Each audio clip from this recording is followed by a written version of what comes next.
The EP Podcast. Heard everywhere podcasts can be found, and always at theeppodcast.com.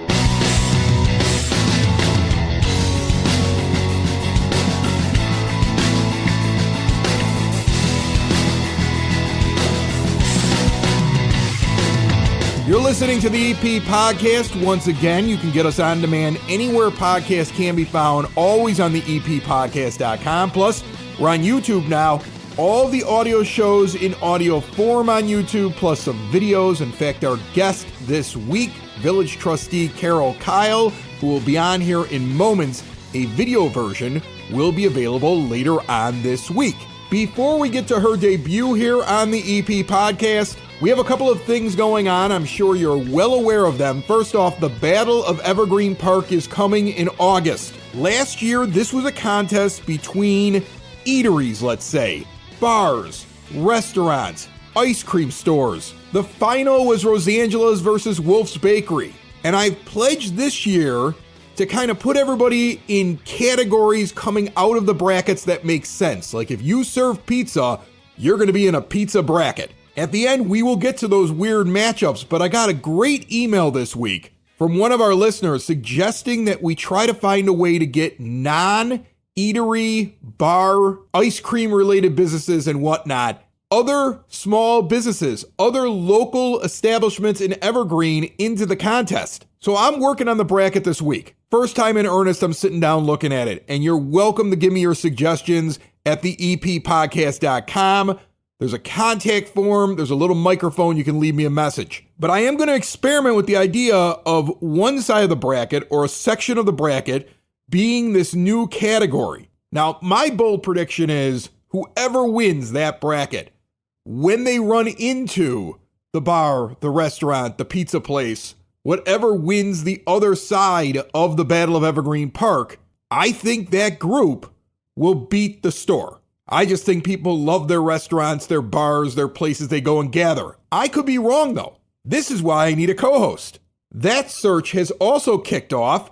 At the end of the show, I'm going to go through how you can apply to be a part of it. Once again, kind of lay out the plan over the next month or so and give you some of the entries we've already received. This entire episode of the EP Podcast and every episode brought to you by the First National Bank of Evergreen Park. Your child's bright financial future starts with learning good money habits early in life. Help them get ahead with a junior savers account from the First National Bank of Evergreen Park. With a junior savers account, kids earn interest on every dollar they deposit so they can watch their money grow. Show your kids how fun and rewarding saving can be and set them up for success. No minimum deposit to open. Let me tell you something they won't tell you. The benefits of your kids having these accounts. They're attached to yours. So let's say you run your own business and people pay you and you wait for them to pay their bills so you could put money into your own personal account when you pay yourself. And the first of the month is coming up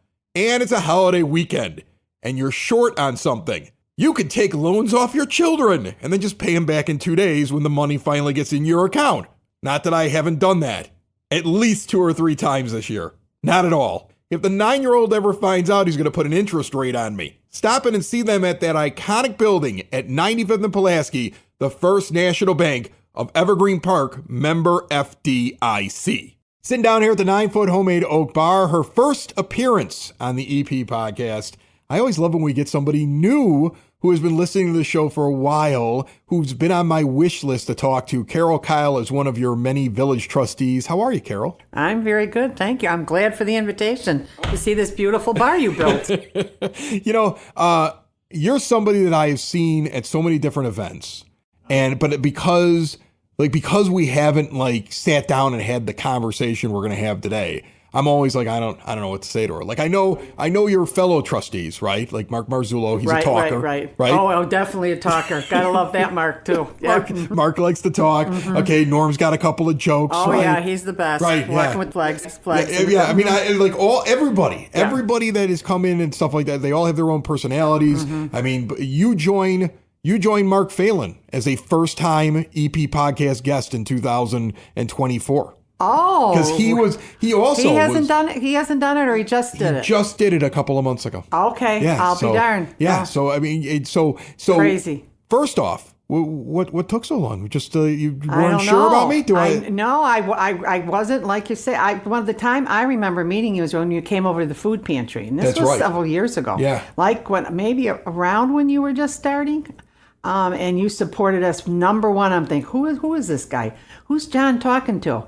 I liked you then. Thank you. Yeah. I appreciate Yes, that. yes. I love what the food pantry does over there. I think Yeah. that it's, and the way that it's run and the way that they have, their set of rules, but they're not going to turn anybody away. No, we don't. Who No, needs we don't. anything. And No. it just feels like there's so many people in the community that are working at it. You get a lot of young kids that come over there and volunteer. Amazing. It is really just, you always hear the phrase, it takes a village. The food pantry takes a village, and there are people from all over the village that help it out, and I think that's absolutely wonderful. So there's a lot of things that we could talk about today. Yeah, there are. I get people that hit me up all the time because they think that I know everything, and I don't. I'm just the dumb podcast guy.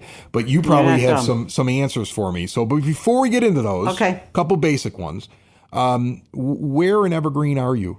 Like, what quadrant are you in? Well, I currently live and have for the last 47 years the Southwest. Okay. I mean Southeast. Southeast. Southeast. I'm Okay.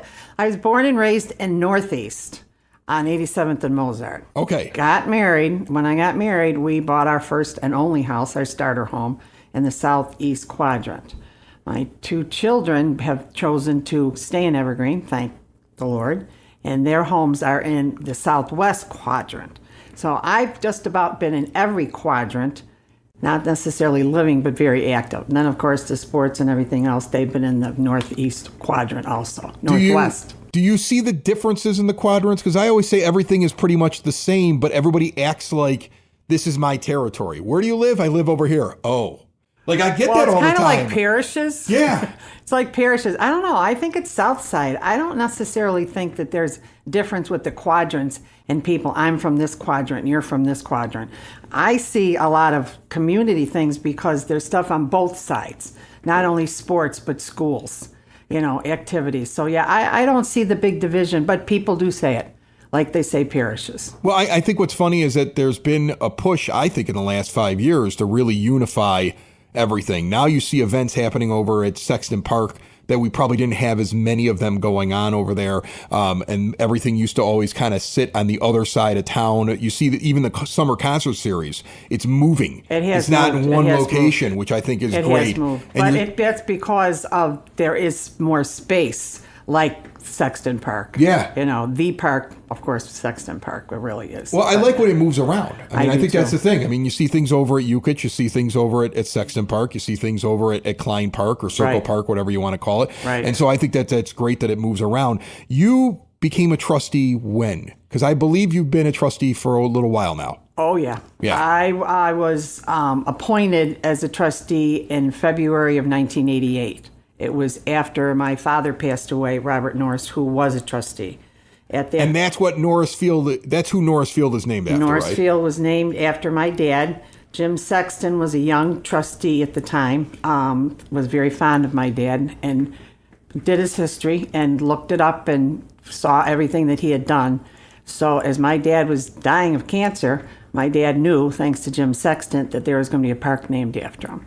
That was pretty cool. That is cool. It's very cool. I always find it so interesting that that there are families or there are just lines in Evergreen Park that choose the service of serving Evergreen Park as like part of their almost like their family line or their destiny or whatever it is. I mean, and it's not like it's handpicked for you, right? I mean, you're elected and everything else like that, but it's like you choose to go out there and fix problems and pay attention to what's going on inside of you mentioned the food pantry. Right. You're not just a trustee, you're helping out at the food pantry. Right. I started with the food pantry when I retired from teaching. That's what I did for my career.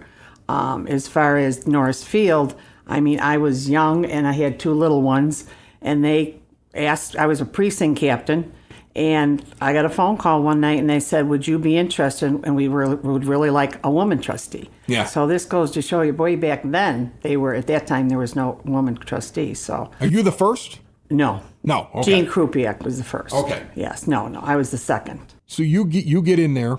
Oh, I get and- in there, but it just wasn't a hands down. No. I had to do a resume. There were interviews. There were like 15 people that ran for that position, and I was lucky enough. They picked me. Didn't know why I was doing it at the time, but thought, my dad had just passed away and I was staying home and I was a teacher and got involved, and here I am many more years later. Did you get that from Dad, the idea of being involved in the community and The whole working at those family things? is. Yeah. I have a brother and a sister that are involved in special needs, and they're administrators at places. Yes, my other brother's a fireman. Yeah. Kitchen table talk. Yeah. Kind of gets you going, right? Like I always thought that I would never do anything in law enforcement, and the whole There you family go. was law enforcement, and then all of a Right. sudden I was working in a 911 center for 10 years. And you liked it. Even though I was a radio broadcaster, somehow Yeah, they got me eventually Right. to go in there and do that job for a little Right. bit. So there's a few things that are kind of going on in town. I'm curious what you think of them. The number one thing, and I don't know if it's number one on the minds of everybody, but it's something that I get contacted about, is the exploration of the new dispensary and the idea of moving that in. I just had a conversation today with Lorraine Swanson from The Patch because she was going over stuff that was going on in Evergreen with me, and we chat from time to time because Nice I do lady. the podcast. Very nice lady. And she brought that up to me, and she goes, what do you think they're going to do with it? And I said, I don't know. I think it's going to end up going in because they're doing a lot of due diligence, and I think that they're answering the questions that a lot of people are posing. What do you think of it? Where is that at? Well, where it's at is that's one of the reasons this came when I picked up my mail today. Council moves to approve cannabis dispensary. We have not moved to approve it. We are still looking into it. What is it? Is that the Courier? This was the Courier, the current Courier. Okay, so the Courier is saying that you guys moved to approve it. You're not doing that right Correct. now. Okay. Not right now. No. Okay. We're still looking into it. We've got a board meeting. When's the next board meeting? In July. It's kind of been misinterpreted because the question was asked to the people that were representing this dispensary, when do we have to give you an answer? And at that time, they answered us back and said that the state needs to know by such and such a date, which we were not going to meet before that. So what we did is we did an ordinance and have an ordinance ready in case we do vote for it at our next meeting. Okay. And that's interesting that basically you were told, well, we need to know by this date. And you guys were like, well, we're not going to get pushed into something that we don't want to do yet. Right. We never do, as you know. Well, that's something that I've always noticed. And I want to say, I can't remember which trustee said it, so I don't want to attribute it to the wrong person, but I believe it was when Mark Marzullo was down here a couple of years ago, that we're not normally the first people to do something. We'd rather see how does it work in other places and how can we make it better. And that the video gaming machines, I think, is where that conversation came from. Mm-hmm. The idea of, okay, everybody else went and did it, but what we've learned is we probably want to put dividers up. We probably want to separate it from so kids can't see it. Investigating. There's different rules that probably should be in place that other municipalities didn't think of because we can go and look at it. Is that similar to how this is working right now at the dispensary? The idea of we want to make sure that we see all the pitfalls, all the pluses, all the minuses, and how to best do it if we move forward? Yes, definitely. Definitely. Because 5 years ago, we wouldn't even have considered and had one of these first meetings. Now we're into our third meeting. So yeah. Never say never about anything, especially when you investigate. And one thing I do want to say about this dispensary is that every resident that was at the meetings, these 2 meetings so far, has been contacted by the mayor individually by a phone call, and all the questions and concerns have been addressed. Yeah. So it's not like we're just going to do it or have done it. It's still in the works. We will see. See what happens. See what happens. Okay, we'll see what happens with it. One of the things that I keep seeing popping up that it frustrates me because I know it's been talked about on the show before.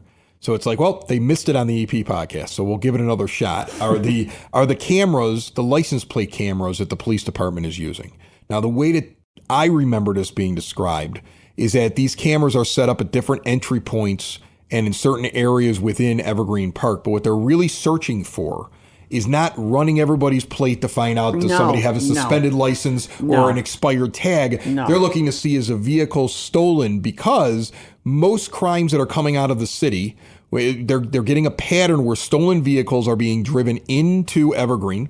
And that As way in other communities. right, and in other communities. And when they see this stolen vehicle, they know, one, car's stolen. That's a crime. That's a real crime. Secondly, it may be up to something. And that's where those cameras are being used the most.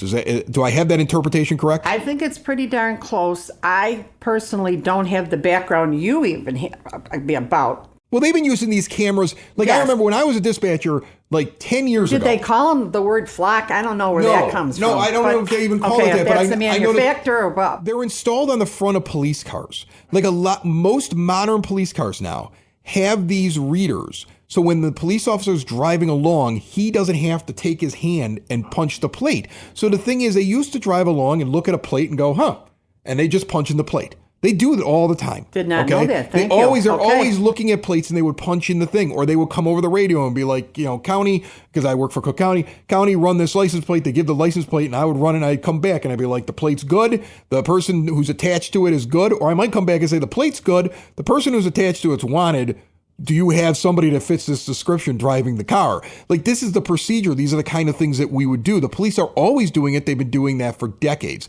All the camera seems to do is the work for them so they can keep their hands on the wheel. Okay. And it's just Makes scanning sense. as they're driving along, gives them an alert. So I know that those already exist on cars. So when they describe these flock cameras, I kind of got it right away. I was like, oh, it's the same gotcha. thing. Yeah. Yeah, no, we're not looking to see who's got an expired license plate or anything. What it is helping the policemen solve cases. Sounds like it's been effective too. Very, very. And it's been a stepping stone is probably the wrong word that I'm using, but yes, they've been able to solve things. And they've helped other communities too, and where there's been problems by seeing these license plates. Right, and I like the fact that the word's out there. I want every do criminal. too. I want every Hey. criminal in the world to know that they shouldn't Choices drive and into Evergreen Park. consequences Right. in life, Chris. Yeah. I want them to know. We should have a big sign on all the streets. You're entering Yeah. Evergreen Park. Mm-hmm. If you're a bad guy, our camera's going to get you. Right. And then maybe they'll make a left. It's like the ring door, that on your doorbell, Right. Oh gosh, the ring thing. Oh my goodness. So we had an incident in the family. I'm not going to give away the details of it, but I had a kid come back and they were like, yeah, the kids I was with got into some trouble tonight. And I said, yeah. And he goes, yeah, but I don't think anybody recognized me. And I said, every door has a camera, right? Every door. I'm like, please tell me you didn't do anything. He's like, no, I didn't. They'll catch you. My next door neighbor tells me what time the possums go by at night. I go, thanks a lot, Dan. Technology. I see a bunch of new businesses coming in.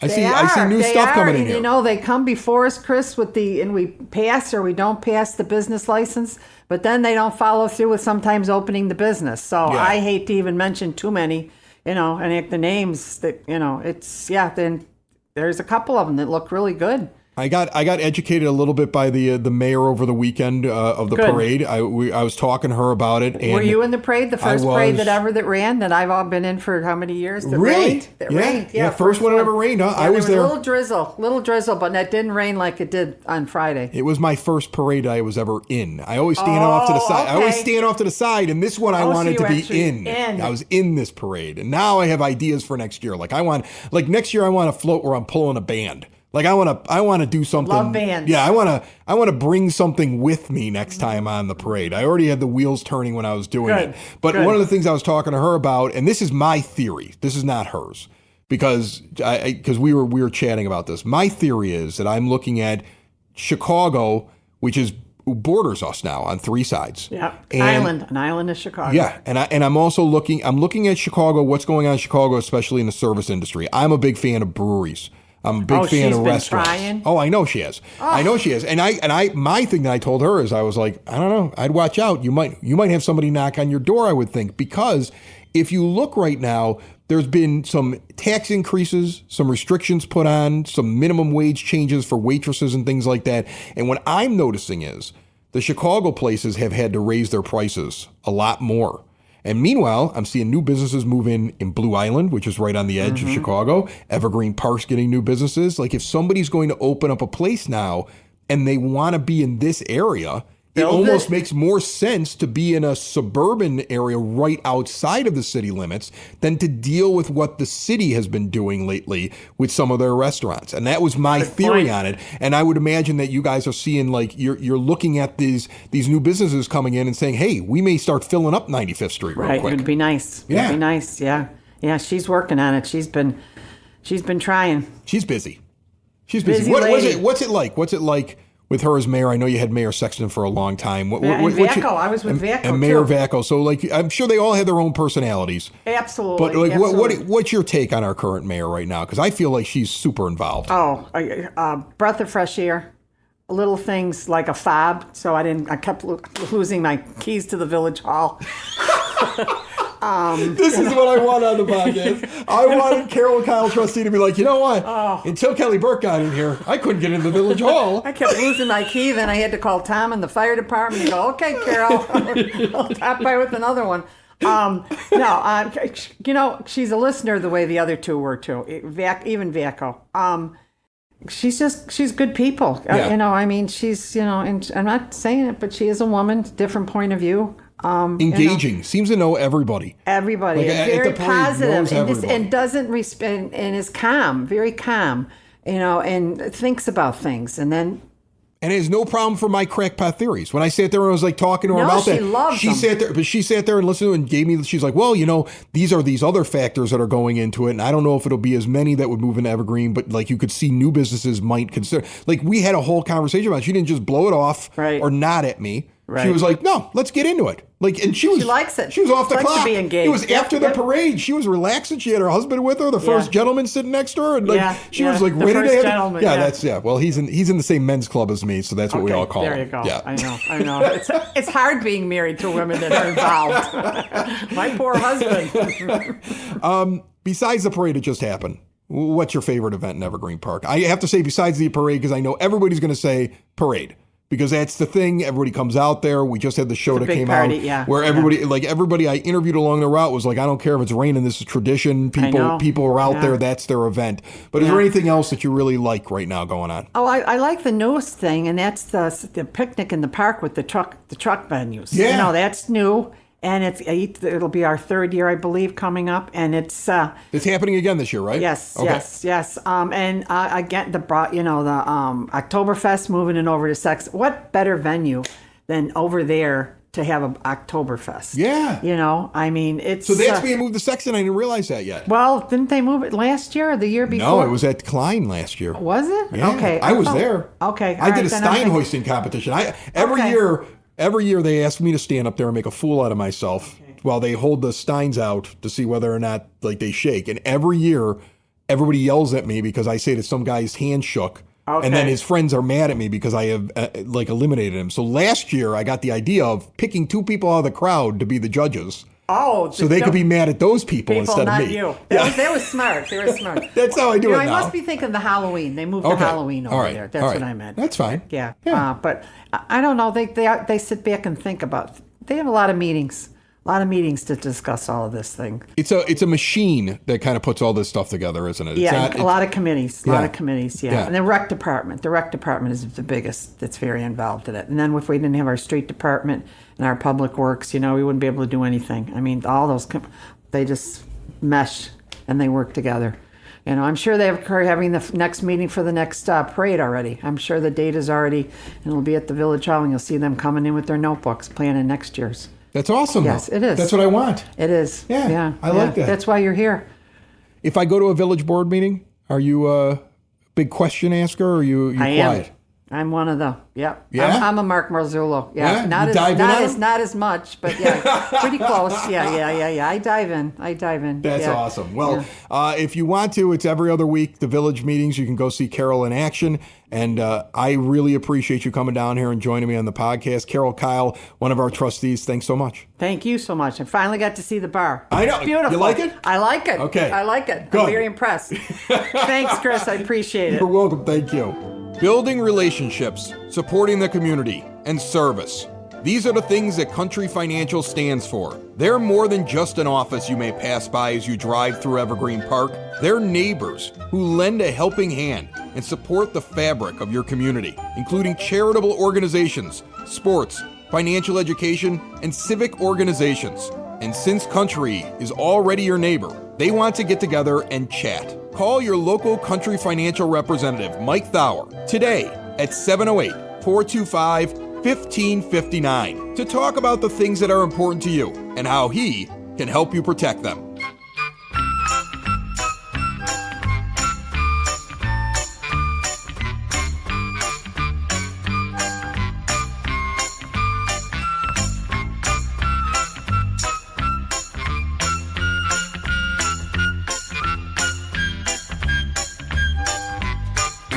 It's now time for your EP podcast, Word on the Street, brought to you by Spoken Vine Wine Bar and Bottle Shop, northeast corner of 95th and Kedzie. One of my favorite places to go and hang out. Sangria's here this summer. The food continues to get better and better. Not that it wasn't great before. I'm telling you right now, date night, getting together with friends. Check out Spoken Vine Wine Bar and Bottle Shop. See more at SpokenVineWines.com. Quick programming note for you. Next episode of the EP podcast, inspired by some of the things that I saw happen over 4th of July weekend, we're going to have a wound care specialist on from OSF Little Company of Mary on this show. Whether it was the guy who blew his hand off with a firework inside of a glass bottle that he was holding, or the other guy who had his arm blown off, and there was video of it burning in a field. And if you didn't see this, trust me, your child saw it, because the internet is an amazing place. I hope you have all of your fingers left, but we'll have a specialist on to talk about what to do if you ever make a stupid mistake on the next episode of the EP podcast. The Evergreen Park Public Library only has a few seats remaining for a presentation on the Internet Archive. Genealogist Deborah Dudek will talk about the amazing genealogical resource you're not using. A 3-hour event this Sunday, the 14th of July, kicking off at 12:30 in the afternoon. Register online at evergreenparklibrary.org. Coming up on July the 17th, 9 a.m. at Village Hall, 9418 South Kedzie Avenue, Evergreen Park business owners are invited to meet with Mayor Kelly Burke and Clerk Kelly Duffy to share your experience in Evergreen Park and give feedback or any suggestions on improvements. An Evergreen Park Business Roundtable kicking off at 9 a.m. again on July 17th. Register in advance with the Village. Remember, the website is evergreenpark-ill.com. And we touched on it for a moment with Carol Kyle, who was nice enough to stop in here on this episode. Some new businesses getting their license to operate in Evergreen Park. The mayor actually put out a list recently. Evergreen Social has an approved license now at 2855 West 95th Street, a board game themed bar and grill owned by 2 Evergreen Park residents. There's also another Evergreen Park resident putting in a location at 3843 West 95th Street with ice cream and snacks. A business called Cheesemate looks to bring a very interesting menu with everything from Korean hot dogs to fried chicken. Looking forward to seeing that open at 2941 West 95th Street. And Little Caesars is coming to Evergreen Park, 3208 West 95th Street. That's just the food. There's a new Pilates club and much more inside of the mayor's message. As I mentioned, you can get that and all the information you need at evergreenpark-ill.com. The other website you have to have ready is the eppodcast.com. That's where you can go in and send me a message and tell me you want to be a co-host on this show. You want to try it out. You can actually leave an audio message, and like I said last week, stand out. Show you're ready to put yourself out there. Get video over to me. Post something on social media and tag me, telling me why you should get a shot on this show. We're going to select some people to come in and actually co-host an episode after the Battle of Evergreen Park has concluded. So we're talking in the fall. You're going to get to hear some of these people take their shot on the mic with me. We've already gotten a couple of people that have sent messages. No audio yet. I really think those folks are going to have an inside track. John wrote in through the eppodcast.com that he would be interested. He loves the podcast, he loves the EP, and he loves to listen, talk, and research and learn. He's been thinking about doing his own podcast, but it would be a lot easier to join the EP podcast. It would also be easier to get me some audio. Once again, you can leave a message through the eppodcast.com and tell me why you should be a part of this. You can post to social media and tag us. You can reach out through the contact form, and I'm happy to send you an email where you can send me audio if you want to do it that way. We're just gathering contestants right now over the next month or so. Think about it. You could be sitting at the 9-foot homemade oak bar on the EP Podcast, found anywhere podcasts can be found, and always at the eppodcast.com. It's the EP Podcast, all things Evergreen Park. It's the EP Podcast, Evergreen Park.